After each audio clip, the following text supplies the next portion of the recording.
и Господ да ви благослови. Аз казах, звъня на брата Христо да му каже, че ще дойдем. Бяхме на братство и викам на братята, не дай да ходим на брат Христо. Това беше едно добро от наша страна, да дойдем, да ни посетим. Пък много е добро, както каза брат Христо Тухайко, че в тези последно силно времена на нас не е нужно да бъдем с Господ. Докато пеехте тази песня, която пеехте, че живеем в такова последно време и трябва да търпим, на мен не направи силно впечатление, че можем да пеем с цяло сърце.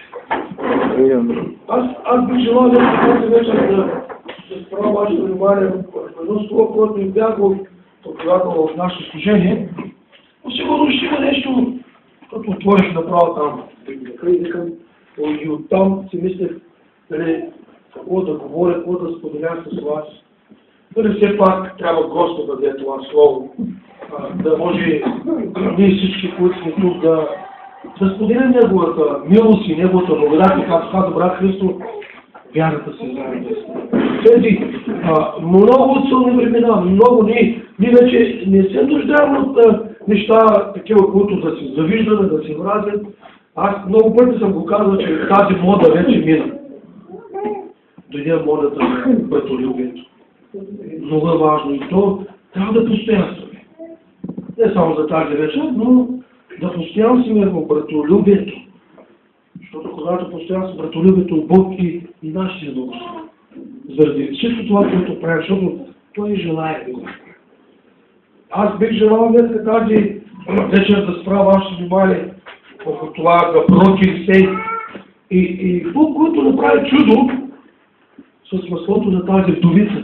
Тя беше бедна, мъжи и пророк, пророчески ученик, почина, останаха двамата и сина. И трябваше да заплати този заем. Обаче заемодавец идва и иска да се плаща. Знаете, когато дойде времето за тока, за водата, някакви заеми, когато се купуваме телефони на лези, купуваме си телевизори сега, купуваме си спални, гардероби. Всеки няма възможност да купи на един път и взима да мисли, обаче на края на месеца трябва да имаш да плащаш. Трябва да сме разумни хора, когато започваме да купуваме неща. Аз бих желал да го кажа и на нашето служение, че докато не се изплатиш единия лизинг, не идей да купуваш друга. Защото ще натрупат много пари. Заемодавецът ще дойде. Ще дойде и ще поиска от тебе тези пари. А пък и друго нещо да ви кажа. Аз го казах в нашето служение. Не се опитвайте да вземете големи заеми. Защото идва времето, не искам да ви плаша, но искам да ви информирам за това. Идва време, когато ще дойдат печатите. Идвате тези печати, не знам кога ще. Откровението казва, че няма да имаме право нито да купуваме, нито да продаваме, нито да имаме работа с банките. Обаче този, който има работа с банката, ще има много голяма трудност. Насърчаваме, не искам да ви плаша, колкото можем Господ да помогне и да направи. Аз не си искам да правиш да не сме тук за печат. Да не гръмни Господ, затова аз съм повярвал на Господ. Отначало, когато аз малко се колебаех да повярвам на Бога, защото не знаех, че ще има спасение. Аз мисля, че трябва само да бъдеш на църква преди 21 година. Кой знае? Кой познаваше словото на Бога? Имаше някои брата, такива, които бяха по-така в напредналост в четене на Господ, но ние не знаем много неща за идващия свят. И когато разбрах, че ще има спасение, малко се замислих и казах, да, аз искам да бъда спасен. Но Бог ни помага. И ние трябва да внимаваме върху всичко това, което ние. Трябва да бъдем внимателни. И след това Божието Слово казва, една от жените, в 4-та книга на Царете, 4-та глава, казва, една от жените на пророческите ученици извика към Елисей, слугата ти мъжът ми умря, ти знаеш, че той се боиш от Бога. Заемодавецът дойде да вземе за себе си двамата ми сина за роби. Елисей попита, какво да направя за тебе? Кажи ми, какво имаш вкъщи? А той отговори, годината си няма нищо вкъщи, освен един съд с държано масло. Или сега, един замина заедно от всичките съседи, много празни съдови. После Хлеб затвори вратата за себе си и синовете си и налива от маслото във всички тези съдови, пълните сладена страна. И така се отиде от него и затвори вратата след себе си и за синовете си. И те нанасяха съдовите при нея, а тя наливаше. След като съдовите се напълниха, жената каза на един от синовете си: донеси ми още един съд, а той отговори: няма друг съд. И маслото пристана. Тогава тя дойде извести на Божия човек. А той каза: иди, продай маслото и плати дълга си и живееш останалото ти и синовете ти. Амин. След като брат, както брат Христов проповядваше, той говореше за вяра. Днес аз ще говоря за маслото. Това е прообраз. Имаш ли тази вяра вкъщи? Може би ще имаме много трудности, ще имаме много изпитания, ще имаме неща, които ще ни предизвикат в лошо. Но Божието Слово казва, че един от нещата, които трябва да знаем, трябва да се справим с живота си. Тази жена, точно това направи да отиде при Божия човек. Ние като Божии хора трябва да отидем при Бога. Обаче, преди да отидем при Бога, трябва да отидем при Божия човек, този, който проповядва. Той ще се моли, той ще направи всичко възможно. Божия човек, когато има проблеми, когато има трудности, трябва да знаете, че винаги, преди това ние трябва да извикаме към Господа. Извикайте Бога, или като извикаме, преди да извикаме Бога, трябва да се помолим, да кажем всичко на Божия човек, който този проповядва Божието Слово. Той е поставен за това, преди да отидеш в болница, преди да купиш лекарства, преди да теглиш пари, преди да отидеш на работа, трябва да се обадиш на Божия човек. Да си помолим. А живо това Божията воля не ти да правиш това, което трябва.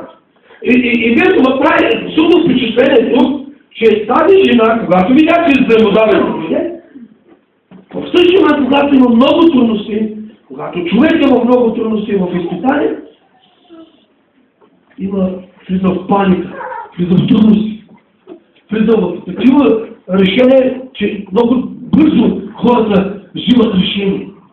И аз много пъти съм казал на моите брати: не взимайте решения, когато сте притеснени, когато сте ядосани, когато сте в трудности. Не бързайте да вземете решение. Тази жена не предприе никакво решение, докато отиде при Божия човек. И тя какво каза? Ти познаваш моят мъж, а сега имаме заедно и взаимодаването ти иска двамата ми сина за роби. Вижте, какво означава това за нас? Днес тази тези, които слушаме Божието Слово, взимат двамата сина като роби. А пък роби знаят какво означава. Това са подвластни. Трябва да работят денонощно, без да имат никаква отговорност за себе си. Те са дадени на друга отговорност. Те нямат никаква отговорност. И Божий човек е съветва. Какво имаш у вас? Аз го гледам, много човек, пастор Христо говореше във видението да има вяра, защото ти не можеш без вяра да окажеш на Бога. А самата дума вяра е много специфична. Тя като маслото. Кой имаш вкъщи? Тя казва: нищо няма. Тя казва нищо, какво се казва за ревноваш. Сега можем ние да кажем: какво имаш вкъщи? Нищо, ама вярвам в Бога. Ама ти ако вярваш на Бога, ти имаш всичко. Ако ти приемеш Исус, ти си приемаш всичко. Ако нямаш Исус, нямаш нищо. Тук не говорим за буквални неща. Тук не говорим за неща, които може да ти променят живота ти, може да имаш пари, да кажеш: не болни, ще отидем при доктора, ще покажем най-добре доктор за личния доктор, или за хирург, и той ще цели, той ще го судва. Когато Господ допуска. Когато Господ допуска, каквото да направите и най-добре доктор да направите, няма да има цели. И по този начин Божий човек даде един много добър съвет. Обаче ви направи силно впечатление, брат. Докато този Божий човек даде добър съвет, тя предприе много бързи мерки. Вижте, той каза нещо много важно. Живота глава. Какво имаш? Какво да направи за тебе? Кажи ми какво имаш вкъщи. Слугинята ти как тя гои. Слугинята ти няма нищо вкъщи, освен един със дърво и масло. Или дъга, или се казва: иди, вземи назаем от всичките си съседи много прави съдове. Кой са тези съседи наши? В духовен смисъл това са нашите ближни. Моите ближни сте вие. когато имаме трудности, когато влизаме в изпитание, винаги ние трябва да се събираме. Може и да се празнува, защото ние нищо не сме влезли в този свят и нищо няма да можем да изнасяме. Ние сме празни. Но когато се събираме всички, когато започваме да се молим, тогава ние се пълним. Господ може да пълни нашата чаша. Винаги Господ запазва, аз казвам. Нека тази чаша, която ние пием, ние самата чаша не пием. Видите? Ние не пиваме казваме. Той Исус каза, тази чаша. Впрочем, ние бихме желали да кажем, че съдържанието на тази чаша. Преди нашата чаша, каква беше нашия съд? Пълно с мърсоти, пълно с злобни неща, пълно с грях. Тази чаша беше пълна с какво не е от този свят. Обаче Исус дойде изпразни. Благодарим за Бога. Той казва, както един иска, повярвам, Бога има едни такива песни, най-различни от този свят. Аз съм правил на много такива записи. Да, ми флаш така, брат, запиши ми някакви песни. Викам, брат, обаче от телефона. Викам, имаш много песни други. Стриги, не ми трябва вече. Тя вече, някой ми дава празна флашка. Викам, ти какво е? Пълна беше каяка с глупави песни. Тогава за него глупави песни бяха. Когато беше в света, когато не знаеше за Бога, за него беше пълно. Той мислеше, че беше пълна тази флашка. В един и същ момент как се изпразне тази чаша, тази флашка. Знаеш ли? Защото повярвам на Бога и всичко изпразва човек. И трябва вече Бог да направи. Той затова казва, седи пред съседите си и взимай много. Знаеш какво означава много празница дори? Бих желал да привлезем буквално, но ти при някой страна, ти при някой брат и взими от него този, който е много добър, този, който няма нищо в този свят. И тези празници съдови, ти всички сме нещо празни съдови и пълни ги давам ги на Господа и той ги пълни. И по този начин тя отива при него и казва, свърши вече. И не се свържени, виж колко е часа, мисля, там часовника.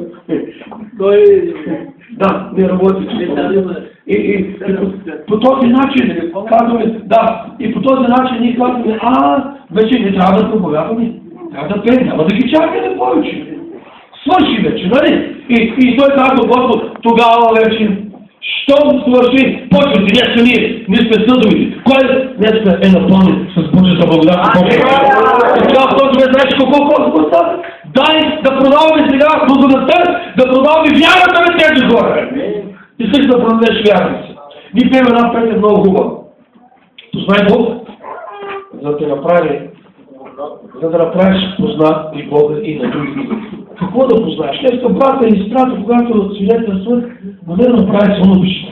Защото аз знам, защото съм се молил, пастор Христос ме помолил да дойдем заедно, да спомагаме, да се молим за тях. Знам. И те сега познаха Господ Христос. Искат да го направим познат на другите. Колко хора днес са изцелени, колко хора са докоснати, колко хора са променили своя живот. И когато излезем навън, да направим познат Господ на нашия живот. Да познаем, да видят, този човек беше такъв, но той се промени живота си. Днеска ние имаме благодат в нашия живот, имаме вяра в нашия живот. Това е много важно нещо тази вечер. После след затвори вратата за себе си. Вижте, докато преди тя да затвори вратата за себе си, тя затвори други три врати. И желая днес тази вечер да ги споделя с вас тази вечер. Когато тази жена в Суналката, тази вдовица, когато тя говореше или се подаде сигнал за благословение, тя затвори други три врати. И днеска, преди да повярваме, преди да направи Бог в нашия живот, да повярваме, че ще бъдем целени, че ще ни отговори, било в материален смисъл, било в духовен смисъл, тя затвори други три врати. Знаеш ли, първата врата коя е? Първата врата е вратата за чуждите мнения. Много е страшна тази врата. Аз днеска имах възможност да отида при нас трябва на 8 месеца ми викат. Аз казвам, сестра, добре, ти не кажеш обаче, вие не сте още покаяни.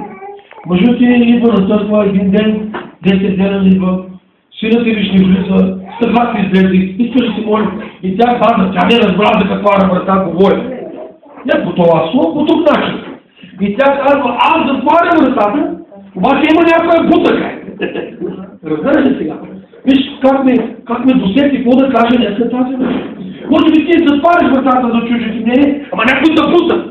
Някой ти бута да каже, брат, виж бе, аз затворя вратата за чужите мнения, ама той ме предизвика да говоря с него.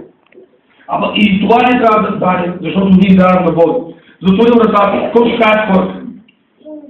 Ей, ти си останал, имаш много длъжности да правиш. Имал си това трябва да направиш. Хората това ще направят, това трябва да направиш. Вие хората какво ще кажат? Сега това не можахме да купим, това не можахме да направим. Трябва това да направим, защото хората трябва да видят. И по този начин ти се набутваш. Набутваш се. Теглиш, взимаш назад. И какво става тогава? Една врата не може да я затвори, защото чуждите хора са те карат. Впрочем, те не те карат, ами те по психологически начин, научен начин, мисля, че те ще говорят дума. Обаче нека тази вечер Бог ни говори, че не трябва да затваря тази врата. Какво означава? Не буквална врата, ами една врата да не слушаш хорските думи. Да не си влияеш по чуждите мнения.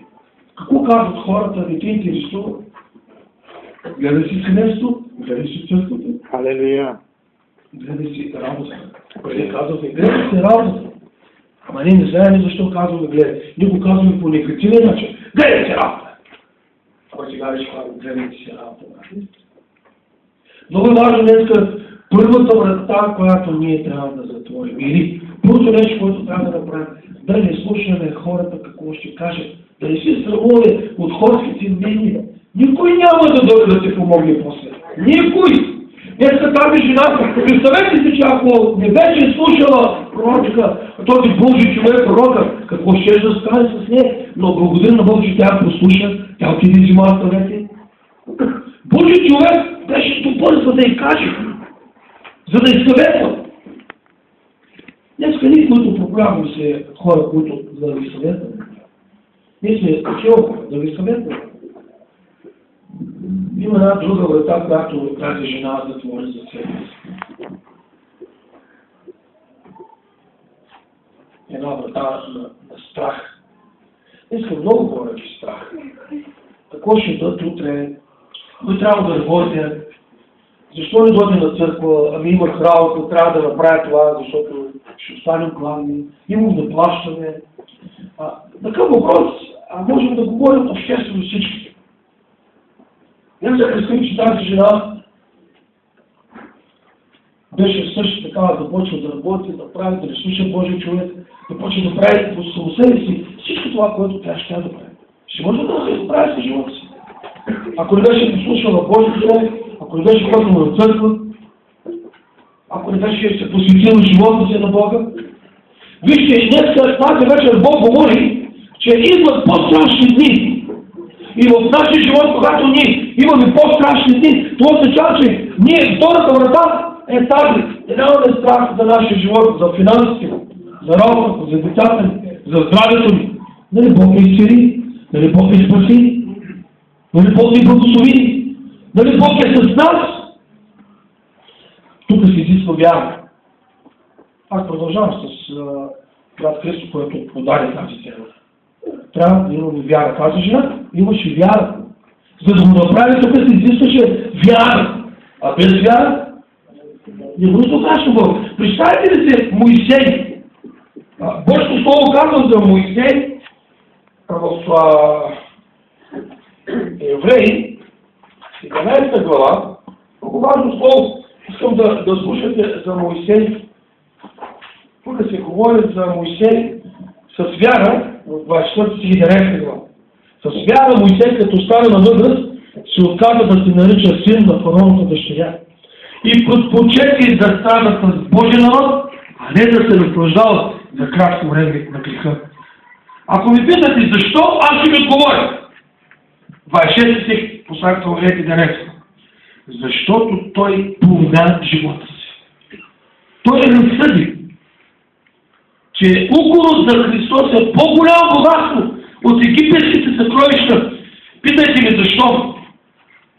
Питайте защо? Защо? Защото гледаше към бъдещата награда. Гледаше към бъдещия живот. Днес аз се зарадвах, когато бяхте тази хубава песен. Още малко. Потрайте. Какво насърчение! Какво насърчение! Още малко потрайте. Кой иска да каже Христос? Каквото да стане, потрайте. Има една друга песен. От духа си амарова. Потрайте. Това е много важно. Днес да изговорим за търпение. Защо бих желал да спра ваше внимание върху Моисей? Защото Моисей предпочете да страда с Божия народ. А не да се наслаждава за кратко време на този свят. Той затвори вратата за египетските съкровища. Затвори вратата за страха. Той след от един явен успех. Много имаше. Това е много за него. Той е египетски фараон, принц, цар, богат. И в един същ момент оставя всичкото и влиза да тъпче кирпича. Да стане роб, където нямаше никаква надежда за излизане от египетско робство. Нямаше никаква надежда, брати и сестри. Днес ние говорим за това, че Исус Христос ни говори точно това. За Моисей, че предпочете да страда с Божия народ. И Бог видя в него голямо сърце. И Бог го повика той да изведе народа. Той намери един човек по сърцето си. Да изведе народа. Той не знаеше как ще го направи, казва Господ. По някакъв си начин той не се оплаши за живота си. Днеска много хора страдат, които се плашат за живота си. Страдат психически, умствено, даже и физически, кръвно налягане. Това много неща се случва в техния живот. Защо? Днеска ние размишляваме върху това слово. Защото бих желал да ви окоръжавам, да ви насърчавам чрез това слово. Тази жена, когато спирам отново внимание, съм малко отворих една скоба. Благодаря на Бога за това, че Святия Дух ме посети за това слово да говоря за Моисей. Връщам се отново при тази жена. Тя втората врата затвори и това беше страх. Спомните ли си за Давид? Няма да отворя словото Божие, защото знам, че вие познавате Божието слово. Когато Голиат застава пред народа, днеска какъв Голиат застава пред народа? Безработица? Нека да се признаем, че това е голям Голиат. Какъв проблем имаме? Какви страхове имаме? Болестите? Безпаричието? Всичко това е Голиат. Страх. И той много силно вика. Колкото може голям човек, 20-90, стига до 3 метра, голям човек, гигант. И днеска за някои хора страха е гигант, болестта е гигант. Сул се оплаши и войската на Израел се оплашиха. Колко голяма войска, защото една от други бяха отдалечени от един стан, едната дружина до другата дружина. Божието слово казва първо книга на Царете 17 глава, Саул се оплаши. По едно време идва Божия човек, Давид. Сега не говорим преди малко за Елисей, сега говорим за Давид. Той беше помазан, нали, познавате словото Божие в началото, той беше помагал само, обаче не се мърцелоше, той не бързаше. Аз искам днес тази вечер да разберем, че никога ние не трябва да бързаме, да бъдем прибързани в нашите неща. От началото така почнах и сега съм в тази тема. Не прибързвайте да вземете решение, обаче. Те се оплашиха. Кой се чува това, че се оплашиха? Той казва, кой се спомня какво каза Голиат? Ако някой идва да се би с мен и ме надвие и ме убива, ние ще стане на вас роби. Обаче, ако аз го надвия и аз го убия, вие ще бъдете за народ. С един човек отговаря за цяла армия, за цял народ. Давид отговаряше за израелския народ. Или един човек, който трябва да чува да се бие. Ама този гигант Голиат отговаряше за цяла дружина филистински народ. Един дявол направи всичко възможност да влезе греха в човека, чрез греха да влезе болестта и тази болест да влезе по всички човеци и да умират. Обаче благодарим на Бога за Исус Христос, който даде вече този грях, вече който повярва в Него да бъде спасен, който е болен да бъде изцелен и който трябваше да умира, сега да живее. Слава на Господа за това. И по този начин, какво направи Давид? Той каза едно нещо много важно, братя си. Той каза много важно нещо. Сол казва, ти не да чужда се убиеш. Първо такава каза. Той казва, защо? Няма ли причина? Каква беше причината, ако вие се сещате? Ще ви помогна. Голят презря войската на живе. Днеска, ако някой презре войската на живе, чуйте някой да говори против Божия човек. Чуйте някой да говори против Божия помазаник. Да говори против Божията църква. Това означава, че Голят е спадал на неговата страна. Чувате ли такива хора, които говорят и си правят амбиции, това означава, че те са застанали и това е страшно. Това е страх. Той казва, имам причина да отида да се бие с него. Аз имам причина днес тази вечер да дойда и да проповядвам това слово. Имам причина, защото ви обичам, защото съм си отдал живота си на Бога. И въпросът ми днес тази вечер, когато ние спираме нашето внимание и размишляваме, Давид казва нещо много важно. На Саул го казва, аз си спомня, че убих лъв и мечка.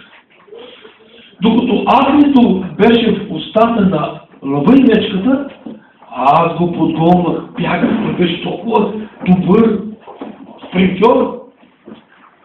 Хваля го за брадата, разчекна устата му и извади агнето от него.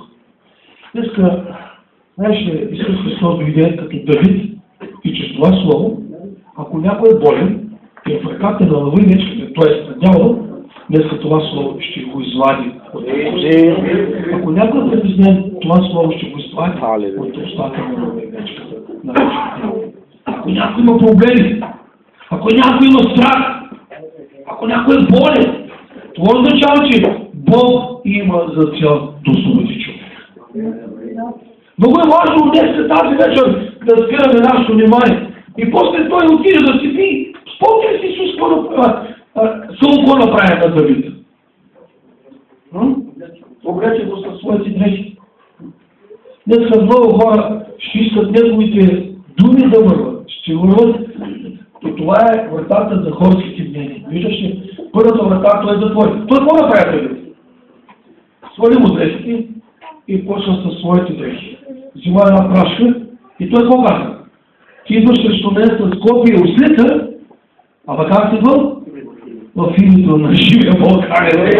Днеска много копията, много ослици ще има, много думи ще има, ама като са несправедливи, като не са по Божия начин, като не са точни, тогава има да отговаря човек за всичко. Много има да отговаря човек. И затова днеска тази вечер това слово има за цел да затворим тази врата на страха, на болестите, на страданията, на съмненията. Много е важно днеска тази вечер влизаме в третата врата, защото втората и третата врата малко си мязат, близнаци са. И Давид победи Голият. Исус победи дявола. Църквата победи света. Светлината победи тъмнината. Здравето и изцелението на Бога изцели болестите в този свят. Живота победи смъртта. Затова Божието Слово казва, дявол дойде до скрайни да погуби, да унищожи. А аз идвам да ви дам живот. И вие да го живеете и собивате. Днеска тази вечер би желал да завърша и да задам един въпрос. Тази жена отиде се допитва до Божия пророк, защото видя, че имаше трудности. Искаха да вземат синовете за пленници. Знаеш колко хора са днешно време вярващи, вярата им пленена, любовта им пленена. Какво означава пленени? Какво означава пленени? Затворени, вързани, заблудени. Колко вярващи са заблудени? Колко хора вярващи завиждат? Колко вярващи мразят? Че ние Ние трябва да се научим от света колко се обичат хората. Един музикант уважава другия музикант, че бил по-добър. Футболиста Стоичков, ако дойде тук в квартала, ще забравя всичките хора. Всички футболисти ще стоят до него. Защо? Защото света се уважават ранговите. Ние какво трябва да правим? Кажете ми. Ще се обичаме. Ще се радваме. Ще се молим. Ще дадем ли празните думи на Господа? Той да ги напълни. Ще чувате ли до Божия човек да се допитвате до него? Като имате нужди, проблеми за наша църква, трябва да дойдете при Божия човек. Какво е? Ще ти определя, какво да го занимавам сега, че? Той не иска да се допитва.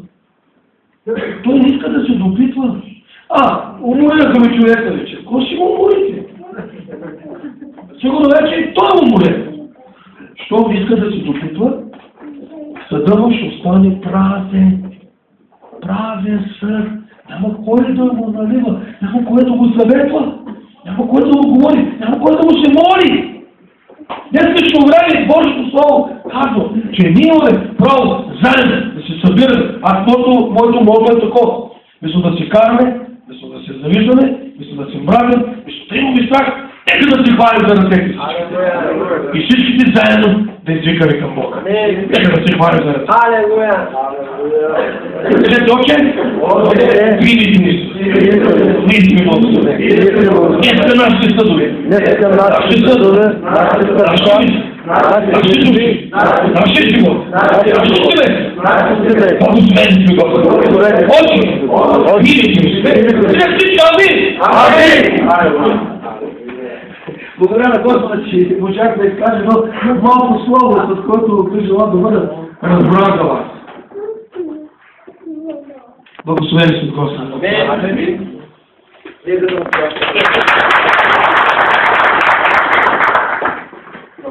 Благодаря ви за това, че